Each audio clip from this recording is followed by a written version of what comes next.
यार सीधा होना चाहिए। भारत प्राचीन जमाने में तो इससे भी बड़ा था, विशाल था। कुछ लोग कहते हैं कि अंग्रेजों के आने से पहले भारत देश था ही नहीं। उनमें से एक था विंस्टन चर्चिल। उसने तो कहा था कि India is a geographical term, it is no more a united nation then the equator. अभी विंस्टन चर्चिल तो अंग्रेज थे, समझ सकते हैं उसने ये क्यों कहा। लेकिन क्या आज के भारतवासी भी यही सोचते हैं? चलिए सुनते हैं दिलीप चेरियन को। Because that's not who we are. We are essentially just a momentary coalition of unfriendly tribes put together under one flag, and we need to recognize that. And listen to this, Saif Ali Khan. I'm quite aware of what the history was. Yeah, because you're you're a history buff. Yeah, I don't think there was a concept of India till perhaps the British gave it one. आज के तारीख में पढ़े लिखे और patriotic भारतीय ऐसा क्यों सोचते हैं? क्या आप लोग भी मानते हैं? इस पर कुछ बातचीत करने की जरूरत है। चलिए, माइक तो है ही, कैमरा भी है, तो इमॉर्टल इंडिया विद अमीश का सबसे पहला पॉडकास्ट इसी विषय पर होगा कि अंग्रेजों के पहले भारत देश था कि नहीं।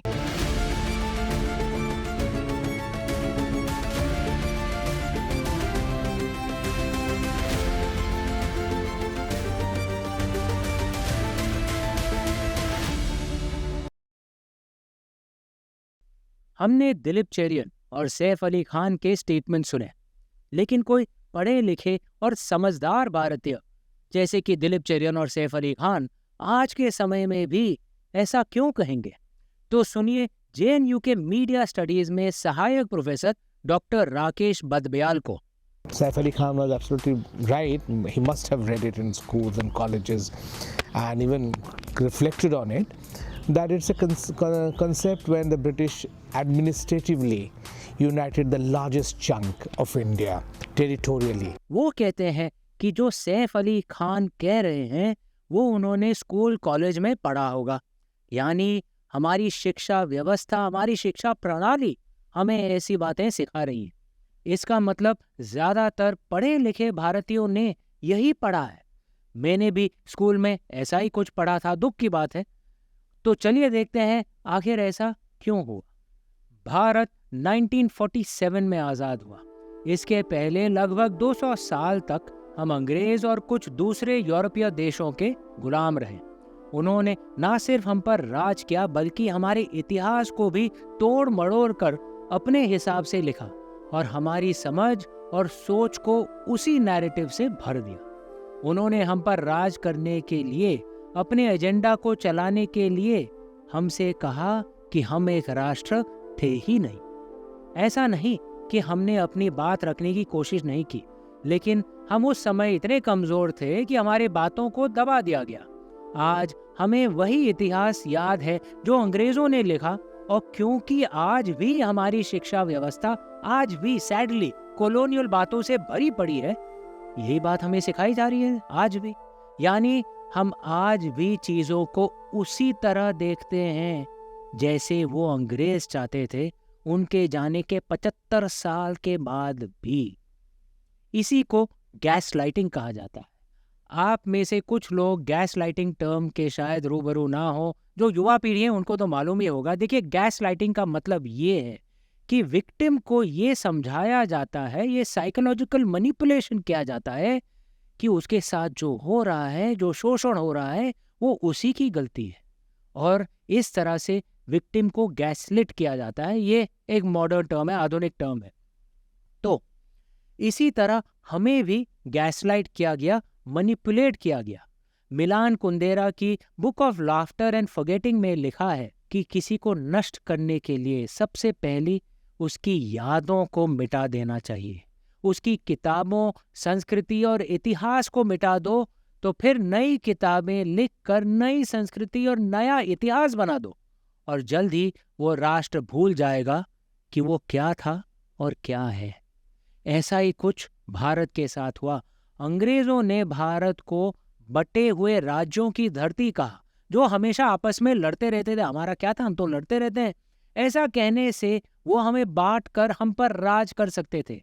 आप सोचिए कि अगर एक पंजाबी और एक तमिल को ये कहा जाएगा कि आप में कोई समानता है ही नहीं, कुछ कॉमन है ही नहीं, तो वो क्यों एकजुट होकर अंग्रेजों को हटाने के लिए लड़ेंगे? हमें बटा हुआ बताने का फायदा अंग्रेजों को हुआ। ब्रिटिश गवर्नर लॉर्ड एल्फिंस्टन ने कहा था, एल्फिंस्टन नाम का एक कॉलेज भी है मुंबई में, शायद उसका नाम बदल देना चाहिए। Anyway, British governor Lord Elphinstone ने कहा था कि बांटो और राज करो, जो कि पुराना रोमन सिद्धांत था, अब ये हमारा होना चाहिए, हमारा मतलब अंग्रेजों का। और यही अंग्रेजों ने किया। अब देखते हैं कि कैसे अंग्रेजों ने हमारे इतिहास को अपने हिसाब से लिखा। सबसे पहली पुस्तकों में से एक है अलेक्जेंडर डाउ की हिस्ट्री ऑफ हिंदुस्तान। हिंदुस्तान नहीं, हिंदुस्तान अंग्रेजों के बोलने का भी एक तरीका है। एनीवे, अलेक्जेंडर डाउ की हिस्ट्री ऑफ हिंदुस्तान जो 1768 में आई थी, प्रकाशित हुई थी, उन्होंने लिखा था कि भारत में आक्रमण और क्रांति चलते रहते हैं। भारत को कई विदेशियों ने कब्जा किया और राज किया और भारत पर अपना प्रभाव छोड़ा। हिंदुस्तान छोटे छोटे राज्यों में बटा हुआ है और सब एक दूसरे से स्वतंत्र हैं और वो आपस में लड़ाई झगड़े करते रहते हैं, ये अलेक्जेंडर डाउ ने कहा।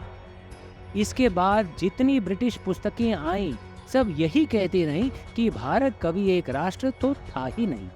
1883 में J.R. सीली ने द एक्सपेंशन ऑफ इंग्लैंड में लिखा कि कोई भारतीय राष्ट्र नहीं था, बल्कि कई राष्ट्र थे, कुछ छोटे कुछ बड़े, सबकी अलग भाषाएं, अलग धर्म, अलग रीति रिवाज, जो अक्सर एक दूसरे से लड़ते हैं।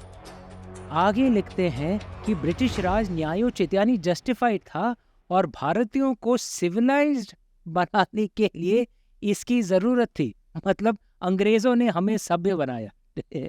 और आगे सुनिए, वो कहते हैं भारत में तानाशाही और अराजकता की जगह न्याय और कानून की व्यवस्था ब्रिटिश लेकर आए। वाह भाई, इसका मतलब ये हुआ कि वो भारतीय को असभ्य, नियम का पालन ना करने वाले और उपद्रवी कह रहे थे और अंग्रेजों पर व्हाइट मैन्स बर्डन आ गया। व्हाइट मैन्स बर्डन मतलब बेचारे गोरों के ऊपर भार, उनके कंधों पे भार। ये फ्रेज रडियार्ड किपलिंग का दिया हुआ है और इसका मतलब ये है कि भारतीयों को सभ्य बनाने की जिम्मेदारी गोरों की थी। हमारे भारत को सभ्य बनाने के बदले में उन्होंने अगर हमारे पैसे, हमारे उद्योग, हमारी संस्कृति और यहाँ तक कि हमारी जिंदगी पर भी अपना दावा ठोक दिया, तो भाई क्या खराबी है?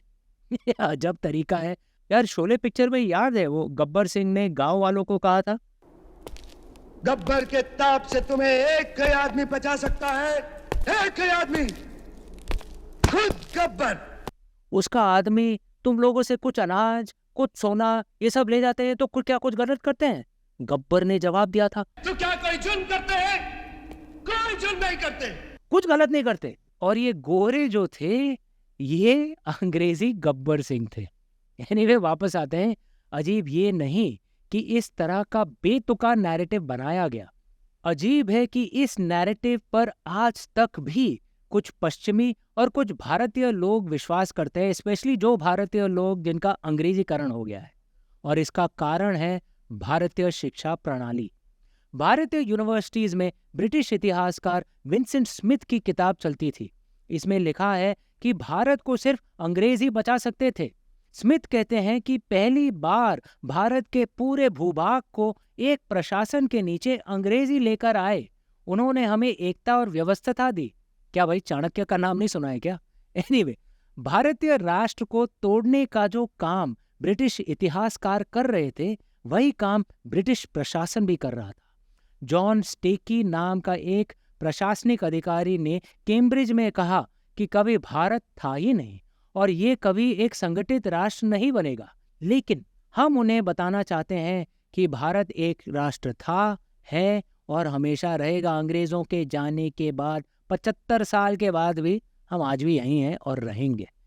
ये सब करके अंग्रेज हम पर राज कर पाए, हमें विश्वास दिलाया कि हम कभी एक संगठित राष्ट्र नहीं थे, इसमें जीत अंग्रेजों की थी, क्योंकि अगर हम खुद को कमजोर मान लेते तो कभी उनसे नहीं लड़ते और उनके लिए हम पर राज करना आसान रहता। सोचिए जरा, अंग्रेजी शासन काल में लगभग 200 साल में 1 लाख से ज्यादा अंग्रेज यहाँ पे नहीं थे।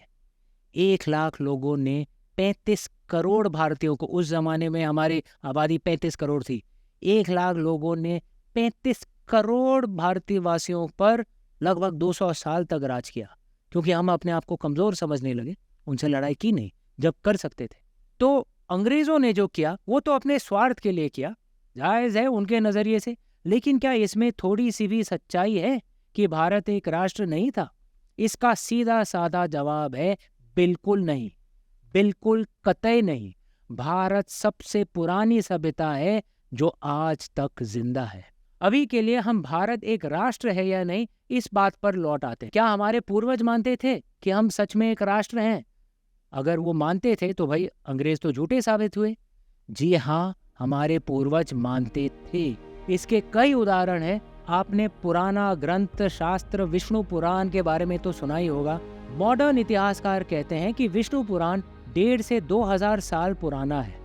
मेरा मानना है कि विष्णु पुराण शायद उससे भी ज्यादा पुराना है, लेकिन चलो मॉडर्न इतिहासकार की बातें मान लेते हैं। विष्णु पुराण में साफ साफ लिखा गया है, उत्तरम यत् समुद्रस्य हिमाद्रश्चैव दक्षिणम वर्षम तद भारतम नाम भारती यत्र संततिः।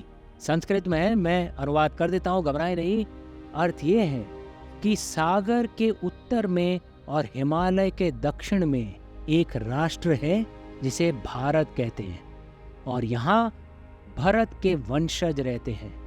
यानी हमारे पूर्वजों के नजरों में भारत एक राष्ट्र था, वर्षम राष्ट्र था। इस राष्ट्र को अंग्रेजों ने नहीं बल्कि हमारे पूर्वजों ने बनाया है। इसी ग्रंथ में भारत के भूगोल की 7 महत्वपूर्ण पर्वत श्रृंखलाओं के नाम भी हैं।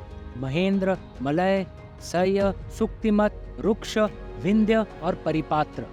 आजकल कई लोग उत्तर भारत और दक्षिण भारत की लड़ाई कराने में डटे हुए हैं।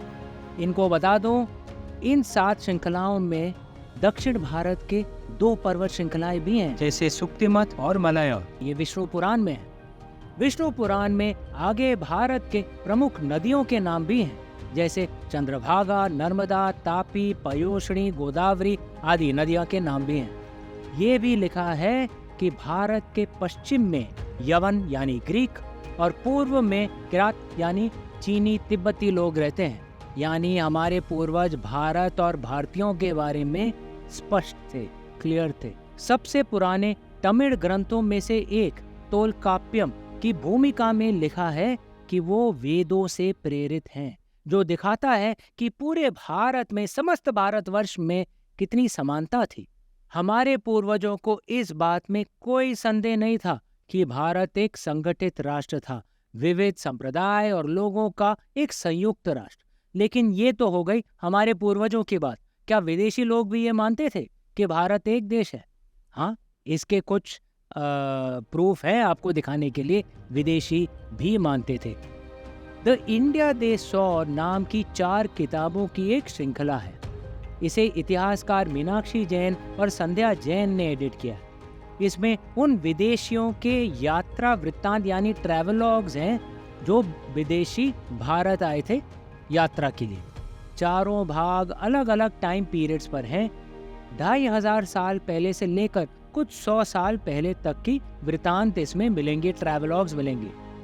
जब सिंधु नदी पार करके 2000 साल पहले ग्रीक भारत आए तो उन्होंने कहा कि हम इंडिका आए हैं।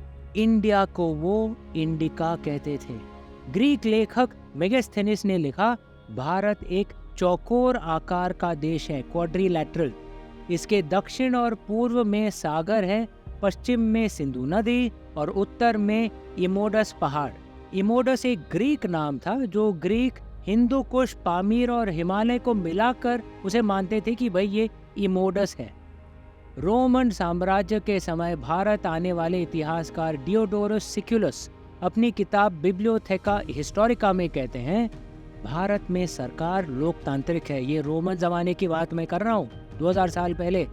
तो डिडोरस सिक्युलस ने कहा, भारत में सरकार लोकतांत्रिक है, लोगों के पास अधिकार हैं, लेकिन एक राजा भी है जो सेना और मंत्रियों का प्रमुख है।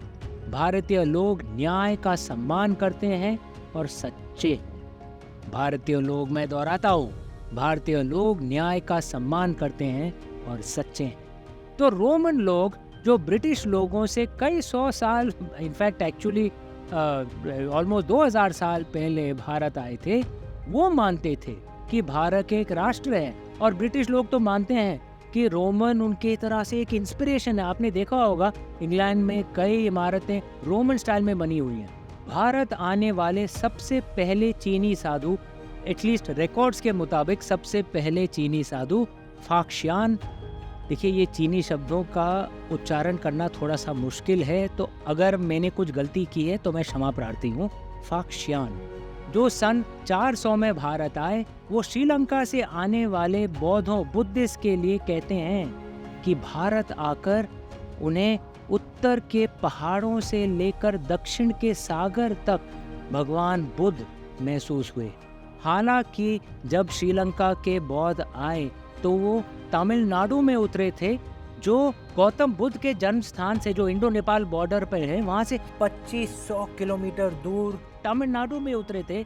लेकिन वो जानते थे कि वो भारत में आए हैं। मतलब श्रीलंकन जो सिर्फ एक छोटे से स्ट्रेट से क्रॉस करके आए थे, वो मानते थे कि तमिलनाडु और इंडो नेपाल बॉर्डर एक ही देश है, एक ही भारत है। ये सिखाता है, ये दर्शाता है कि विदेशी हमारे देश को, हमारे भूमि को कैसे देखते थे। अल बरूनी से लेकर इब्न बटूता तक अरब से आए यात्रियों ने भी भारत को एक सभ्यता माना। 10वीं शताब्दी में अरब से आए एक यात्री अल बलादूरी ने कहा था कि भारतीय उपमहाद्वीप कई राष्ट्रों और कबीलों से भरा है, सबके अपने अपने राजा हैं, लेकिन इसके बावजूद भारतीयों में एकता है। अपने पूर्वजों के प्रति उनमें एक जैसी श्रद्धा है। सामाजिक और न्याय व्यवस्था की भी उन्होंने तारीफ की थी।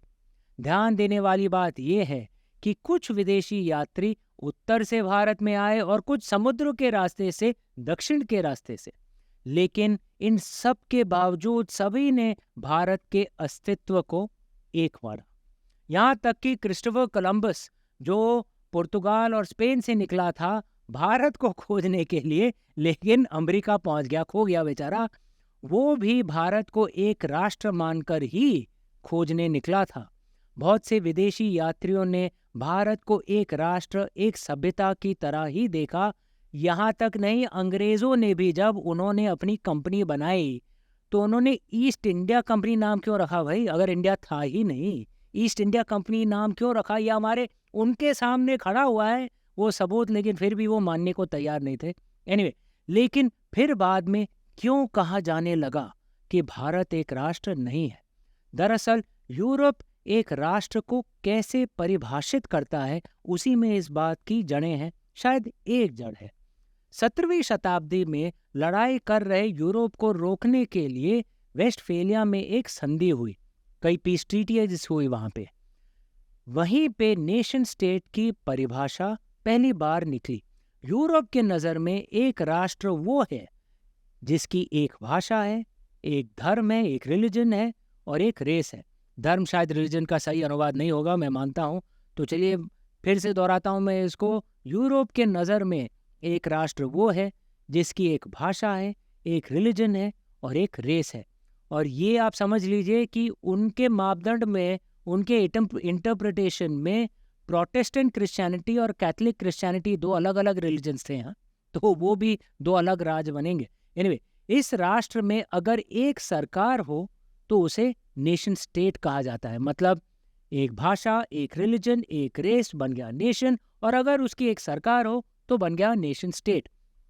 तो इस तरह यूरोप के एक भाषा, एक रिलीजन, एक रेस वाले राष्ट्र की परिभाषा में भारत शायद फिट नहीं बैठ रहा था। भारत एक सभ्यता की परिभाषा में फिट बैठता है। सभ्यता यानी सिविलाइजेशन। सभ्यता का मतलब होता है लोगों का वो समूह जो एक सांस्कृतिक धागे से बंधा हुआ है, ना कि एक रिलीजन, एक भाषा, एक रेस से। इसीलिए हम एक नेशन स्टेट से ज़्यादा एक सिविलाइजेशनल स्टेट है। अब समझते हैं कि नेशन स्टेट और एक सिविलाइजेशन स्टेट कैसे अलग अलग होते हैं। सबसे पहला अंतर तो ये है कि एक सभ्यता एक राष्ट्र से काफ़ी बड़ी होती है। ब्रिटेन एक राष्ट्र है पर एक सभ्यता नहीं है। मैं ये नहीं कह रहा कि वो सभ्य नहीं है, मैं कह रहा हूँ कि वो एक सभ्यता नहीं है, एक सिविलाइजेशन नहीं है। ब्रिटेन एक राष्ट्र है लेकिन वो पश्चिमी सभ्यता का एक भाग है, वेस्टर्न सिविलाइजेशन का एक भाग है। इसी तरह सऊदी अरब और यूनाइटेड अरब एमिरेट्स राष्ट्र हैं लेकिन एक सभ्यता नहीं है, वो अरब सभ्यता का भाग है। They are a part of the Arab civilization. दूसरा अंतर ये है कि सभ्यता ज़्यादा पुराना कॉन्सेप्ट है जबकि नेशन स्टेट नया। कुछ सभ्यताएं 2000 साल से ज़्यादा पुरानी हैं जबकि नेशन स्टेट का कॉन्सेप्ट वेस्टफेलिया की संधि से यानी 1648 से आया है। तीसरा अंतर ये है कि एक राष्ट्र को एकता बनाए रखने के लिए समानता की जरूरत पड़ती है लेकिन एक सभ्यता विविधता के साथ फलती फूलती है। नेशन का कॉन्सेप्ट है कि एक जैसे लोग मिलकर एक राष्ट्र बनाएं जहां पे एक ही भाषा हो और एक ही रिलीजन हो, लेकिन भारत में विविधता में एकता देखने को मिलती है क्योंकि ये एक सभ्यता है, एक सिविलाइजेशन है। और चौथा सबसे बड़ा अंतर है नेशन स्टेट और सिविलाइजेशन स्टेट में कि ये चलते कैसे हैं। राष्ट्र या नेशन स्टेट में एक सरकार होती है और वो जो नियम बनाती है उसी से देश चलता है, लेकिन सभ्यता किसी राजनीतिक शक्ति से नहीं बल्कि नैतिकता से चलती है, लोगों की नैतिकता से चलती है। जैसे भारत में धर्म है जो बताता है कि क्या सही है और क्या गलत है। आप किस भी रिलीजन को फॉलो कर रहे हो, इंडियन इस्लाम और इंडियन क्रिश्चियनिटी भी, लेकिन धर्म एक कॉन्सेप्ट है जो हर इंडियन को बताता है कि सही क्या है, गलत क्या है। भारत में सिर्फ किसी सरकार के डर से कानून का पालन नहीं होता है बल्कि इसलिए होता है क्योंकि लोग वो ही करते हैं जो उन्हें सही लगता है। आपको ज्ञात भी होगा, हमने देखा भी है कितने भारतवासी कानून को नहीं मानते हैं। कई बार मानना भी चाहिए, वो अलग बात है, लेकिन कई बार अगर नहीं मानते हैं क्यों? क्योंकि उन्हें वो कानून सही नहीं लगता है। भारत में राजनीतिक शक्ति के साथ नैतिकता का मिश्रण भी है और हमें ऐसा लगता है कि इससे तो भाई अराजकता और केओस होती है, लेकिन नहीं, इससे देश और संस्कृति और सभ्यता और भी ताकतवर होती है। ये सब कुछ जो है ये पश्चिम यानी वेस्ट भारत से सीख सकता है। ये सिर्फ मैं नहीं कह रहा हूँ बल्कि गुरुदेव टैगोर ने भी कहा था। उन्होंने भारत को एक सिंक्रेटिक सिविलाइजेशन कहा था, यानी अलग रिलीजन, संस्कृति और विचारों से बनी एक सभ्यता। वो कहते हैं कि भारत कई सालों से विविधता में एकता बनाए हुए है, यूनिटी इन डाइवर्सिटी, जहाँ किसी भी चीज की विशिष्टता या यूनिकनेस को मिटाया नहीं गया। वहीं पश्चिमी सभ्यता में देखा गया है कि राज्य की शक्ति ने खुद को बढ़ाया और विविधता को दबाया। कई मॉडर्न स्कॉलर्स ने भी भारत को एक सिविलाइजेशनल स्टेट माना है। सैमुअल हंटिंगटन के फेमस क्लैश ऑफ सिविलाइजेशंस में इस बात पे तो बहुत चर्चा हुई है, लेकिन दूसरे स्कॉलर्स भी हैं जैसे क्रिस्टोफर कॉकर, ब्रूनो मसेश, गिडियन रैकमन और गर्गली एगिडी। अगस्त 2019 में हुए एक सम्मेलन में फ्रेंच राष्ट्रपति इमैनुअल मैक्रों ने कहा था कि भारत, चीन और रूस असल में सिविलाइजेशनल स्टेट्स हैं, यानी धीरे धीरे दुनिया की सोच बदल रही है। भगवान के घर में देर है, अंधेर नहीं। लेकिन समस्या ये है कि हम खुद ही अपने आप को पश्चिमी चश्मे से देखने लगे हैं। इसलिए नेशन स्टेट से कितना बड़ा एक सिविलाइजेशनल स्टेट होता है हम जल्दी समझ नहीं पाएंगे, और इसलिए भारत एक राष्ट्र है या नहीं, इस पर डिबेट चलती रहती है। हाँ, कुछ शताब्दियां हमारे लिए खराब रही, वही किसी के साथ भी हो सकता है। जब हम पर आक्रमण आए और हम पर कब्जा हुआ, हम पर राज करने वालों ने हमें ये तक मानने पर मजबूर कर दिया कि हमारा देश है ही नहीं, हमारा कुछ वजूद है ही नहीं। इसीलिए जो ये कहें कि हम अंग्रेजों के आने से पहले एक संगठित राष्ट्र नहीं थे, तो हमारा जवाब होना चाहिए हम एक राष्ट्र थे, हैं और रहेंगे। और इसके जो सबूत चाहिए वो सब इस पॉडकास्ट में तो हैं ही। आप याद करके उसे सुना दीजिए, और अगर याद ना रहे तो पूरा ये पॉडकास्ट ही ससुरा उसे सुना दीजिए, ठीक है? और सिर्फ हम एक राष्ट्र नहीं, एक सभ्यता भी हैं, एक सिविलाइजेशन भी हैं। लेकिन कई हजार सालों से फल फूल रहे देश और सभ्यता के कुछ 100 साल खराब हो भी गए तो क्या हुआ? हम फिर से उठ रहे हैं, क्योंकि हम हैं इमॉर्टल इंडिया, अमर भारत। अब आप सबके लिए एक सवाल, आपकी राय में चीन, जापान, रूस और ऑफ कोर्स भारत के अलावा दुनिया में और कोई सिविलाइजेशन स्टेट्स है क्या? नीचे कमेंट करें। और आप सबको मेरा सप्रेम नमस्ते, जय हिंद। ठीक था? This podcast is supported by the Dilip Piramal Foundation. The Dilip Piramal Foundation is an initiative by renowned industrialist Dilip Piramal to support dharmic causes across India and the world. In this aim, the foundation has supported art galleries, documentaries, dharamshalas, education, and many other such initiatives.